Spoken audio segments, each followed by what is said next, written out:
Hello and welcome to AFTV. We are here for the Starting 11 show, Arsenal versus Olympiacos. Got a good panel here today. Got Robbie on my right. Welcome, Rob.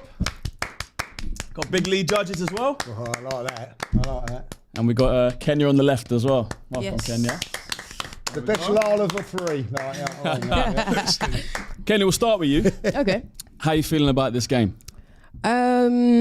I'm happy to be in the Champions League. I'm happy to see us play more games in the Champions League, but it's not going to be as easy as I think. Mm-hmm. I've seen a lot of like Arsenal fans on Twitter, rest this man, rest that man. I'm like, bro, they've got a really good record against us. Without diverting, I remember Dylan was saying upstairs that we've played them 12 times. We've won 6 and they've won 6. That's an incredible stat. But I'm excited nevertheless. Good, yeah. Under the lights. It's a team you got to respect. They're obviously top in the Greek league.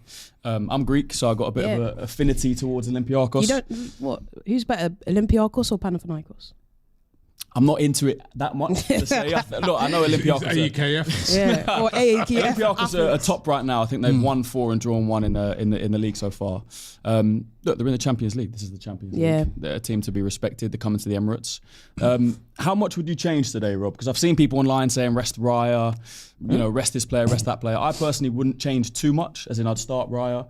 Maybe I'd start, Ben White a right back, Skelly maybe a shout. How far would you go with the changes?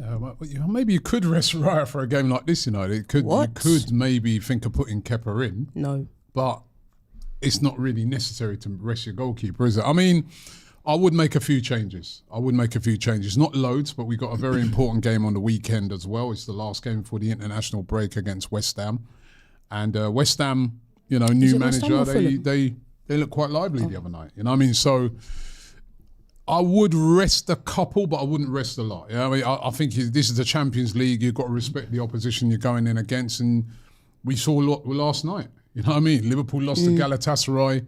Bodo Glimt should have beaten Tottenham. They were all over them. You can't take... I mean, these... Chelsea struggled against Benfica, really. Yeah, it's teams in the Champions League. So you could really rest a couple, but have them on the bench in reserve. These are big games. And to be honest, when I think about it, do you really have to rest many players? Because there's an international break coming up. So there's going to be 2 weeks of no... Well, you don't think that? No, they'll all be playing, won't they? Yeah, exactly. Yeah, but I don't care about them playing for their international team. It's not rest then, is it? Really? For me, yeah, but listen... You think they're going to worry about minutes for the...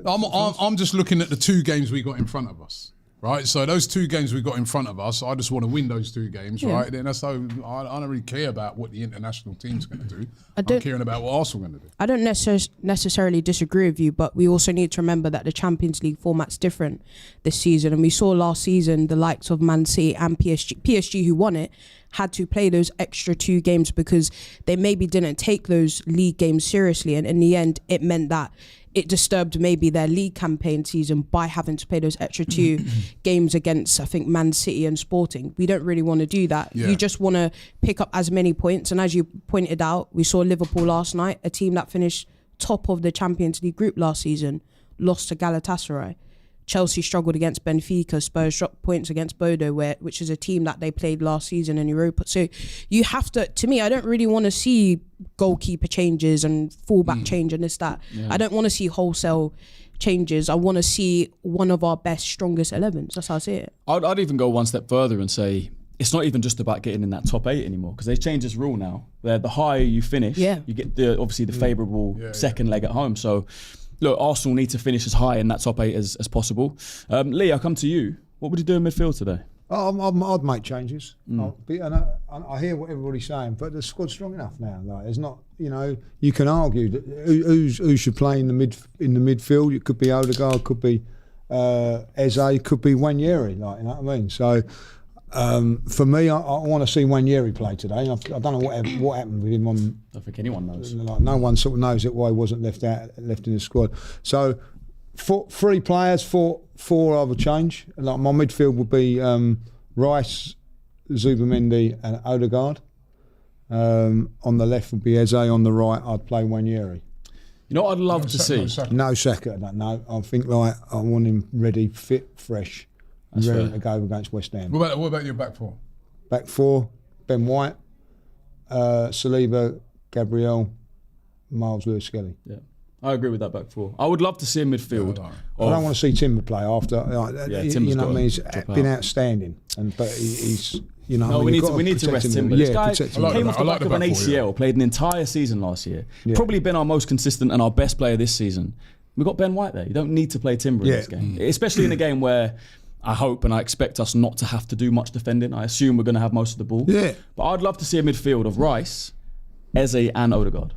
I would love to see that midfield. Yeah, I'd like to see that. Do you know what? I'd like to see that on Saturday. I'll tell you that. Yeah, possibly. You know, so why don't do it tonight to see if it works tonight and go from there. I do think like with the Champions Up, Kenya makes a great point about getting in the top 8 and all that, but there is a safety net in the Champions League. You know what I mean? If you don't get, you know, don't necessarily mean you're going to go out, even if you don't get in the top 8. Other team, as you say, PSG got to the, you know, it's about qualifying, like, you know. Obviously, you want to do it well. You want to get it done early. You want to get it done early. I get all of that. Don't want to get into like December and then you've got vital games to win and all that. You know what I mean? But is there a drop off? Sorry, in January. I mean, is there a drop off between Skelly and? No, not really. I like your back four. I think I don't like my midfield then. What was it again? Zubimendi, Rice, and Ødegaard. Yeah, I like that as well. Yeah. And what was your front? So the only one you're not going to agree with is Saka. Saka. No, I'd start Saka. I'd start Saka and get him off early and then bring Ranieri on, say, on the right. Or I'd start Saka and get him off. I know what you're saying. I think he had a hard game on Saturday. Give him 20 minutes in this game and then it'd be like, do you know what I mean? I still think we're managing minutes for him from that injury. That's all I'll say. Like, if he plays, I'm not bothered. I'm quite relaxed. Don't see that very often. Saka hasn't played a full 90, has he? Played 45. No, he played 60 against Port Vale. He played 45 against City, 60 against Port Vale. When did he come off the other day? 70? 65, 70 against? Maybe must 70. Be like against Newcastle. So I think I'd start him. Didn't really know Christian so high up. You don't really see too much. What's yours? I know you guys saying about Timber. I would rest Timber as well, but I'm not sure about Ben White, if I'm being honest. I just think playing against Port Vale is different to playing against a Champions League team. You've just said they're top of their league. Like, are you worried about Ben White? Yeah, I am. I am worried about Ben White, if I'm being honest. Why not play Mosquera right backs where he can play there? Good shout. And I know he made a mistake against Newcastle, but as well, it's more. You can put him out there and see how he does, and maybe bring on Ben White. I'm not sure if I want to see. I actually really love Ben White, but I'm just a bit worried because like his first game was against Port Vale. He looked knackered in that as well towards about 60 minutes. And no offense, the physicality of Port Vale is not going to be same as Olympiacos. I would probably just want to start with Mosquera if we're going to rest him, because as well he's played in that back line. So there's a bit more at the moment. There's a bit more synastry at the moment. It's not a bad shout. It's not a bad shout. But it would be harsh on Ben White. Yeah, and you want to play him back into form, right? The only way he's going to find form and get back to his best, which we know he can get back to, or we hope he can get back to, is by playing minutes. Yeah. And games like this is perfect for him. Is there a shout for resting Gabriel? Because there's been no talk about this, right? This guy had a bad injury at the end of last season, had surgery, he's come back in, he's played every single minute. Because people talk about resting Calafiori because he's injury prone. The last thing we need is another injury to Gabriel, and he's out for a long time now. That's fair. Could be a shout in defence for resting him. He got rested at Port Vale. I played Mosquera and Saliba in that. I wouldn't be against that neither, and leave Gabriel out. I wouldn't be against that. But I think if you're going to change your fullbacks, you've got to have some stability in there. So the two central defenders would be it. But if they were to leave Gabriel, I wouldn't be too. Was that in Cameroon? Apparently he's aiming to come back for October. He's got a groin injury. He's trying to come back for October, apparently, was reports. I think the guys get injured at Arsenal, man even played a game. It's like a rite of passage. Well, he played all over again, isn't it? It's like 5 minutes, isn't he? That's the initiation at Arsenal, isn't it? Yeah, it's like you know, like others, you get up on the table and dance and stuff like that at Arsenal. Mikel Merino fractured shoulder. You've got to pick up an injury first before you get any games. It's crazy. Let's talk about Victor Gyökeres a little bit, because I think we all agree that we'd all start him today. We want him to get some goals. Absolutely. You and Laurie had the argument, you and your brother had the argument the other week about not starting him at Port Vale. But you know what? I disagreed with him, but I understood the point of wanting to get goals on your belt, build the confidence. Do you think tonight's a good game to do that? You know, Laurie's chatting a load of rubbish. Big up Uncle Laurie. He's over there. No, he's definitely got to play today. Like, this is a big game. So to me, these are the sort of games you want Victor Gyökeres playing in. I want to see him play tonight and on Saturday. So, and it really isn't anyone to either to put, I guess you could put a Martinelli in there, but no, Gyökeres, would love to see him on the score sheet tonight. I thought he had a good game on against Newcastle as well. Yeah, I agree. So whilst he seems to be finding his fitness now, he looked a lot sharper against Newcastle than I've seen him. I don't know if you'd agree with that, Lee. No, I thought he had a really good game. I don't know, you know what I mean? What I see of it, his hold-up play was fantastic. If you go back to the chance that Trossard had when he hit the post, fantastic move that was, but it started with him. Do you know what, Lee? Sorry, right? I just was watching this Newcastle, that's right? Crazy. Now, that penalty that was given, I wonder if any Newcastle fan will moan cry about that and say that, the player got the ball first. Because he definitely, when you watch that, the guy, he wins the ball. Yeah, he does. Right? Cleanly, actually, long before, Gordon goes over. If anybody wants to watch it back, you will see. But, yeah, sorry. No. It just hit me. Listen, I don't know, I'm going to say it now, I don't know what a penalty is and what a penalty ain't now. And after what that Howard Webb said the other day. After he said one thing and not the other. Totally contradicted himself what he said last year. Just horrendous, you know what I mean? Like, and, well, that just sums them up, by the way. You know what I mean? Like, he's got to go. By the way, Howard Webb, I think football fans have got to unite now, and enough's enough. Who appoints him? Well, whoever's appointed him, they're in control. PGMOL, as an institution, they're in control of the referees. They're in control of how it will work. So who's in charge of that? Howard Webb is like... I'm pretty sure Howard Webb is at the top of the PGMOL. Yeah, so what if he's not doing his job right? No, but I'm assuming it's kind of like if you had a big company of board members that would just like vote him out or something. So, well, the fans have got a protest about it somewhere along, because I've seen Man United, a horrendous decision. How can you say from 5 yards out, right, it's not a goal scoring opportunity, right? And then get involved in VAR. I'm just picking out Arsenal because it concerns Arsenal.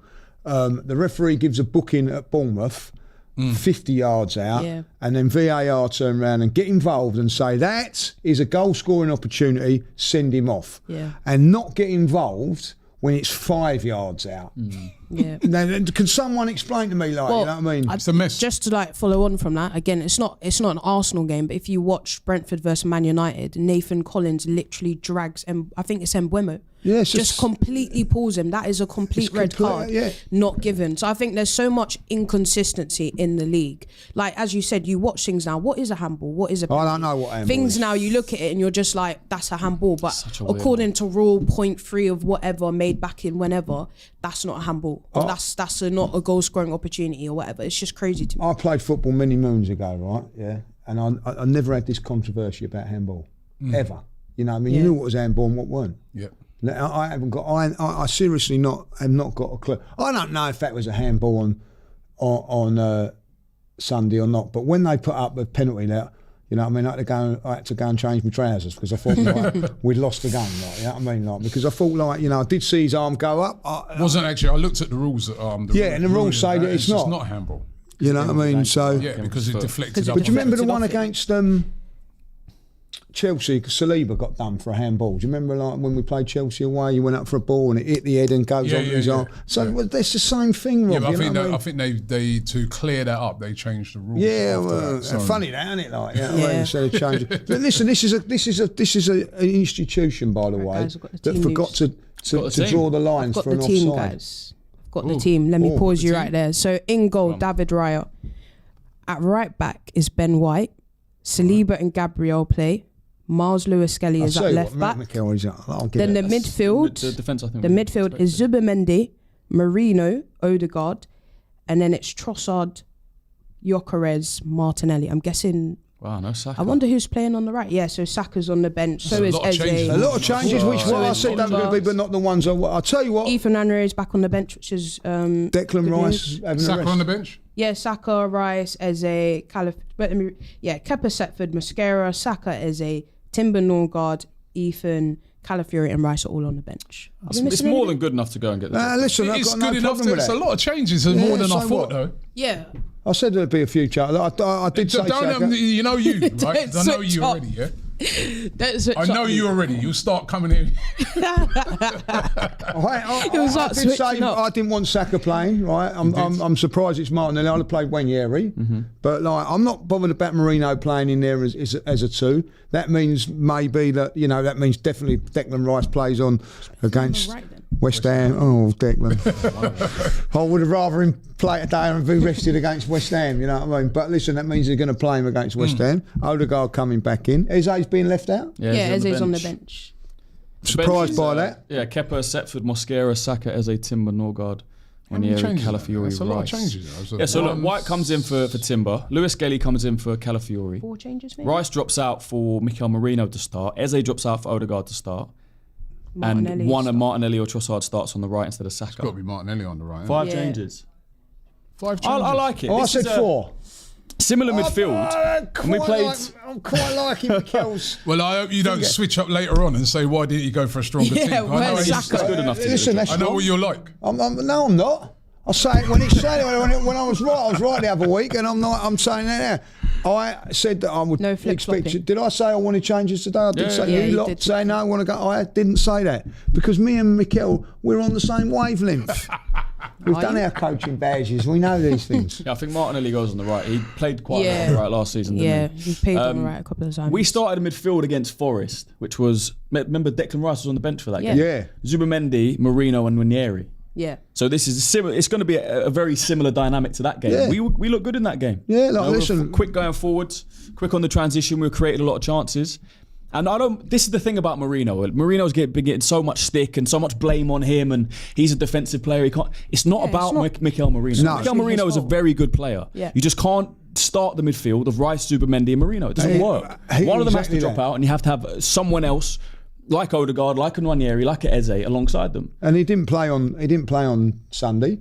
So he's a little bit fresher. I think it's, I mean, there's no. I agree. If he's in that 3 now.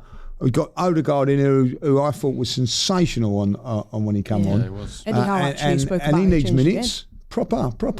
Yeah. I'll tell you what, Ødegaard was Martin great. Ødegaard, I don't know how all he the feels about subs, it. really. He's been watching these last couple. He's been watching it, and he's thinking, I've got to up my game. Yeah. That's what you want. That's what you want. Yeah, this is actually a really big game for Ødegaard, and I want to talk about him for a sec because we'd all agree he hasn't been at it since that injury last season. Since he come back, he just hasn't been the same player in any way. This was a guy who was in our top 3 performers every single game. You go to the Emirates, you watch him. He was magic on the football pitch. The way he used to pick a pass. He had a shot on him. Used to dictate and control games. We haven't seen that quite since. Yeah. Obviously the injury. Came on against Newcastle. I thought he was brilliant. That pass through to Lewis Skelly was incredible. Obviously he gets the assist. How big is this for Ødegaard, and how much do we need to, if we're going to go on and win this league? How much do we need to see him get back to anywhere near his best? It's so important. We're not even just talking about him as a player, just him as a captain as well. Like, you want to see your captain get back to what we know. We're talking about someone at one point scored 15 goals and had like 10 assists in the league alone. We're not even talking about other leagues, and we're not talking about Champions League or Europa, which we would have been at the time, and cups or whatever. He's such an important player. We're seeing right now for Norway, he's like top assister in the World Cup qualifiers. That's a player of top quality, and that's why when I always say to people, don't just write him off because he had one bad season. He had an awful injury. Like, an Achilles injury is very painful. Hardly many players come back from those type of injuries. So I just think, and as well, from the start of the season, I've actually liked a lot of what I've seen. Unfortunately, he's had the shoulder injury. He said today that the injury is getting better and he doesn't feel much pain as much as of right now, which is good. But he's so important to our team. You can see those players trust and respect him, not just as a player, but as a captain. It's so important to have him back firing, and I'm actually happy he's starting this game, if I'm being honest. Yeah, same. Rob, on Ødegaard? Yeah, do you think it's bringing in Eze is kind of taking a little bit of pressure off him? Because last season, if he's even half fit, he has to start in that midfield. I think he's put pressure on him. I think he's put pressure on him because when you see Eze in that 10, he looks really, really good, and there's a lot of people saying that Eze should start in that 10. But I think Martin Ødegaard, when he came on at the weekend, just reminded us that, hey, hold on, he's a top player. And he looked sharp, and I kind of agree with Kenya. He up until the injuries in the games that he's played so far for us this season, he has looked a lot different than he did last season. It's just that we've not seen enough of him because he's been injured, you know what I mean? And I think the pressure is on him. The pressure's on him because, there's options now, and that's the great thing about Arsenal this season is that there are options. You know, last season, you know, he's nailed on. You're playing players even when they're injured. Yeah. So I'd love us to go out tonight and, you know, put in a statement win, you know, and show people just how good this squad is. Because I think we've got a really top squad. Yeah, and, we do, man. You know, but Ødegaard, I think you're gonna be an important player tonight. 100%. You know, I mean, proved it on Sunday. You know, listen, Arsenal played very, very well on Sunday. Yeah. Really, really well. But we weren't breaking them down. That was a 1-0 defeat going to happen there, like, you know what I mean? And I was actually saying, look, we played really well. We're just going to have to suck this one up because we played well. We're going to have to move on to the next game and just say, look, we're playing well. If we play like that, we'll be all right. We just won't, miss chances, all that. He come on and changed it completely. All of a sudden, we was controlling it and making little pockets. The pass for Miles Lewis-Skelly is incredible. You know what I mean? Like, to come on cold in the heat of that game and do what he done just proved to what he can do. Like, he dictated that play for the last 10-15 minutes. He come on when we was 1-0 down. Proper captain's performance for 10-15 minutes. Yes, we want to see that on a regular basis. Yes, we want to see that consistently. Like, but we know he's got it, but he hasn't been doing it. Let's be honest. And I agree with both of you. I think that there is pressure off him because now if he isn't fit, other people can do that role. But also, his level. He knows if he plays like he did last season, he ain't in this team no more. That's as simple as that. There's other players that can play there. Wanyeri's come on when he's gone off, right? And we've not been winning games and we've gone on and won 3-0 and 5-0 when he's not been in the team. He's seen that, looking at that. He's then seen Eze come in and, you know what I mean, like against Newcastle, play unbelievably well. Now, don't forget last season at Newcastle, he wasn't there. Didn't play at Newcastle last season. He's come on this time and played and created and helped us. So, listen, for me, he's got to produce. He's got to play well week in, week out. If he doesn't, there's other players that can do it. So he's got no option, has he, Rob? He's got to play. He's got to play well. Got to play well. Has to play well. A couple of super chats here. Now, Alex Smith says, hello, folks. At the game in block 127, I say 3-0. We'll come to predictions in a sec as well. Sadiq says, Premier League clubs are in charge. They pay PGMOL, blame them. Whoever's in charge, whatever's going on there has to change. We just did a show on DR. Crazy. The only way you can actually fix it is to have foreign refs referee in the Premier League. If you went to France, League 2, and went, right, we need 30 referees, you need to come referee in the Premier League because they have no ties to English football. They don't support any team, right? That's why when you see in the Champions League, the referees have no ties. They're just doing their job. If there's a 50-50, I'm going to give it that way because I like that team.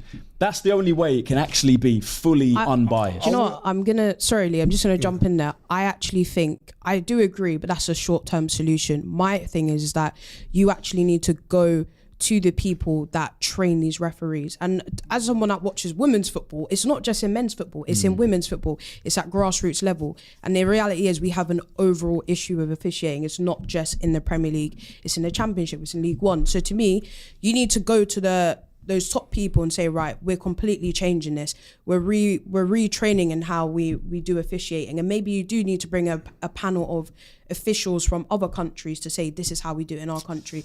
This is how we train up to make sure. I agree with what you're saying there, Kenya, but the facts of the matter are, the referee on Sunday give the penalty. No, I agree. It was VAR, and that's where the problem is. VAR. No, but those are also officials. I know, and some of those VAR officials will referee games. I've said before, just get some boffins in there. Yeah, just get some boffins. You know, like guys that are just cold, and all they do is deal with rules and deal with that, and have no ties to the referees whatsoever. Because you've got referees above referees, right? Yeah.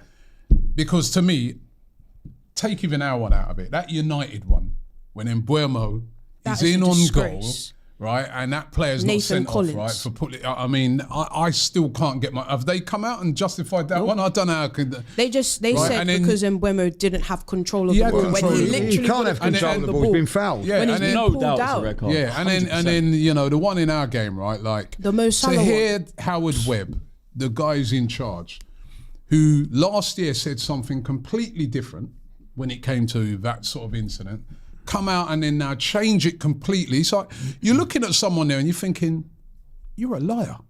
Yeah, literally. It's literally like you're being gaslit. You know when you're looking at something and you're just saying, hey, this guy's standing in front of me and he's just telling lies just to defend.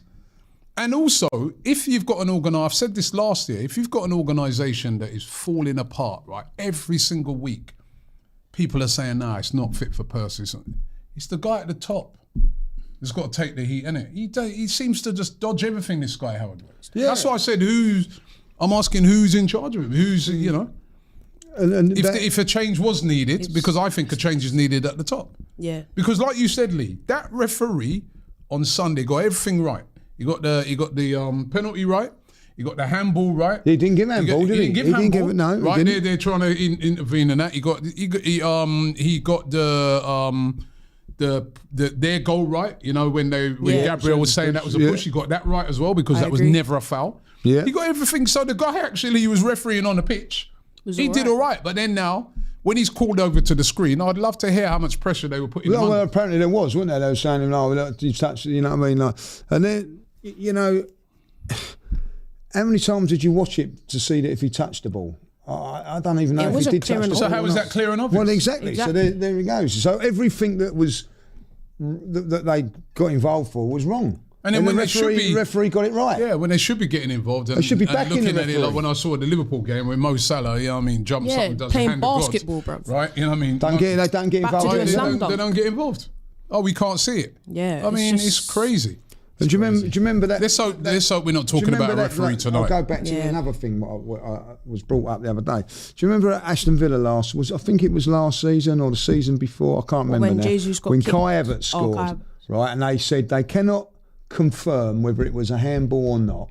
So we have to go with the on-field decision. That's so true. So why the rules? Well, you know what I mean? Like that was the on-field decision. So what are you changing it for? Like, you know what I mean? So they just suit it to suit themselves, and in fact they get themselves in worse of things. And Michael Owen, by the way, do yourself a favour, get off that show because your credibility is going down and down and down. And you was a top-class striker in your days.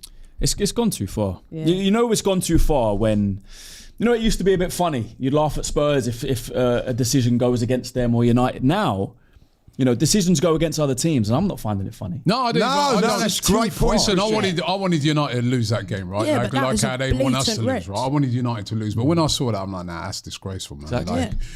Things have got to be done properly, man. That's the And at that point, they're 2-1. They're 2-1 down. They could have come back to draw that. Well, they got a penalty. Yeah. They could have come back to draw that, even win that, and end up losing. Instead, they missed the penalty, and then it's like nothing happened. Whereas they should have 10 men. And even you don't want that to happen to you, Christian. That's how I don't. I'm sitting there going, well, I'm not going to laugh and enjoy it because, love and behold, it's going to happen. Oh, and there it was on the next day. The next day. So there you go.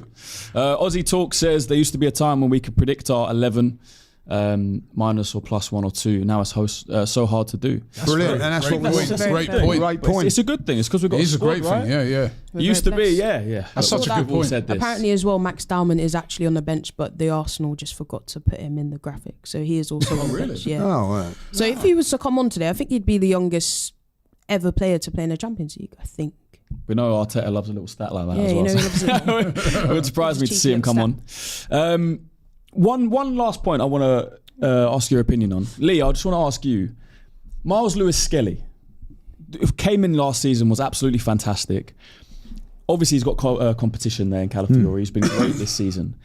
Is there a pathway back into the starting 11 for Lewis-Skelly in terms of if he performs, or does it just rely on Calafiori dropping off? And in your opinion, who's a better player? If they're both at their best, who starts at left back? Well, listen, but different attributes, if I'll be honest. You know what I mean? Like, listen, I'll say it now. I don't think Miles Lewis-Skelly done anything wrong to be left out of this team. What happened was he chose Calafiori in the first game, and he's been outstanding. I didn't think he was great on the weekend, but at the end of the day, he does do a fantastic job. And unfortunately for Miles Lewis-Skelly, it's not happened for him this season because of Calafiori, But I do think there's a pathway. He's 18 years of age for a start, so he's not even physically developed into to a man yet, he can't even go into a pub with over 21s at the moment, you know what I mean? And here we're asking him to play for the Arsenal, he's done a fantastic job. And I think somewhere along the line, you know what I mean, I don't think it's a bad fit, you know your place sort of thing, get your head down, work hard. I felt in pre-season, I did say this in pre-season, he didn't look quite as sharp as he should have done. Yeah. So whether that, I don't know what that was for, maybe that's the kick up the backside he needed, but listen, I think at the end of the day he's a wonderful, wonderful player. I still think there's a chance for him to go into midfield. I still like to see that, but at the end of the day, you know, I think who's the better player? That's a tough one. That is a tough one. I think Let's have your answer then. As a defender, Calafiori is an all-round footballer. Miles Lewis-Skelly, up yours. Nice political answer there. You just said both. That's actually a good answer. Rob, for you? Listen, I think, you know, I can't argue what Lee says. You know, Calafiori started the season really, really well. How can you drop him? He's been brilliant. Absolutely brilliant. I mean, there's a couple of games have been man of the match for me. So Miles Lewis-Skelly, you're at Arsenal Football Club, man, and this is what happens. When you're at Arsenal Football Club, you're not guaranteed your place. You came in, you done brilliantly last season, you've been in the England squad, you're a fantastic player. But I think sometimes what it is if you're playing Eze, say for instance, on the left-hand side, you know that Eze sort of tends to cut in a lot. So Calafiori, by playing him, he offers you a bit more width because he can get outside of Eze when Eze's sort of cutting in. Whereas when you see Miles Lewis-Skelly play, he does tend to come inside a lot. He inverts, doesn't he? So you lose a bit of that width if you're playing Eze as well. So I think that could be one of the reasons why we see more of Calafiori.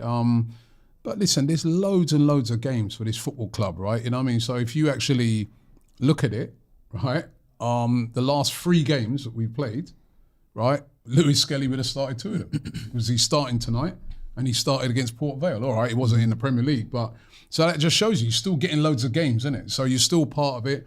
And I think this is what it's going to be like this season, you know what I mean? It's going to be a team thing. I don't think anybody should be overly upset when they see a player maybe not playing yet. Yeah. And remember, they still got that Hincapia to come in, who can also play as a left back and play might end up starting ahead of both of them. Yeah, he can play left-sided centre back and left back, and he's very quick as well. So it's going to be interesting that position, that left.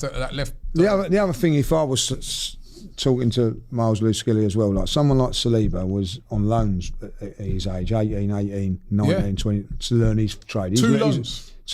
In a team that was a lot weaker than the team now. So for Miles Lewis-Skelly, I wouldn't be fussed about it. Yeah, I guess with Miles Lewis-Skelly, you might be thinking, well, you know what, it's a World Cup year. I've got myself into the England squad. I don't want to lose that position, but you know, Mikel Arteta's got to be caring about Arsenal. But I just think that Miles doesn't need to worry because you're going to get a lot of games. As I said, you're starting Champions League game. Yeah, you know what I mean. Yeah. And you started against Port Vale, but you're starting a Champions League game tonight. So even if you don't play on, you know, and plus as well, the challenge is you go in now and make it that the manager thinks, well, I don't know, Mark, maybe I should have.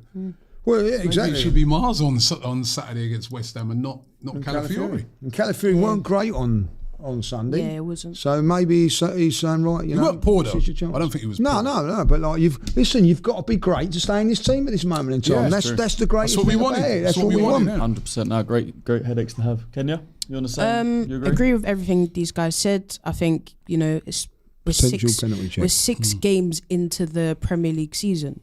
Like, we've got how many games? 32 games left that Miles could potentially play in. That's just the league. Yeah, and that's just the league. We're not talking. If all around, we're probably going to play about 50 odd games. So we need our strength in depth. We can't just, you know, be Miles is written off because it's only been a few games. And then hopefully tonight he performs really well. He's pushed him. Pushed him on it. You know, he can maybe get a chance to look in against West Ham because we know how good he is. But True. I'm not really bothered. I think Mars needs to learn a few things, but he's good. Yeah. No, I completely agree. Which watching the Newcastle game, they're giving that Newcastle game. Yeah, that's a Champions League penalty though, isn't it? I don't think they give that in the Prem. I think he's kind of pushed, right? But then I don't know, man. Come on, that's not a penalty. How is that a penalty? No, but I would say in the Champions League they're much harsher with their penalties. They're so hard. I don't know if you watched very the harsh. And the referee Liverpool didn't give game. that. It was VAR sent him to. Well, do you not remember when we played Inter last season when we had that handball for Mikel Merino? That was a very harsh penalty, but it is a penalty. It's ridiculous. You know what? I will say, I don't know if it's ridiculous now. Look at this. Look. Look at what's his hand doing there, man? I think that's a penalty. He does get pushed though. He's a little slight push, but what's his hand? Pushed onto it. Come on. Yeah, I do think Voltemeda does push him. Come on. I will say the handball rule in football is the hardest rule. Yeah, it's to actually explain. It's so subjective. You're not allowed to use your arms or your hands in a game where every single player has arms and hands. So it's like, do you know what I mean? Like, what is the rule? Keep your hands, but get some pockets. Do you know what I mean? Yeah, put pockets and strap them to their sides. What the hell do you do? You talk about natural position, and what is a natural position when you jump, if you slide? Just about to watch Anthony Gordon take this penalty. Bottom left. Turn into the Newcastle penalty. Yeah. And he scored. 3-0 Newcastle. Right, let's get some predictions for Arsenal tonight, and then we'll wrap up. Starting with you, Kenya. I'm going to say 2-0. 2-0 to Arsenal. Rob? I'm going to go 2-0 as well, actually. Copycat. Lee? I was going to go 2-0, but as the Lions have gone 2, I'll go 3. I went 2-0 as well earlier. All right, one more question that's a bit more interesting.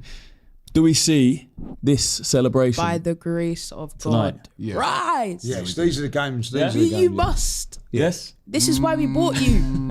Yes. 100%. Yes, we're seeing that tonight. This is why we bought you. Cool. Bring me. I need to see it. I need to see it as well. I miss it. I need to see it more. It's vibes. There you go, people. Thank you for tuning in. We'll be live on the watch along, I believe, at 2:30 or 2:45. Yeah.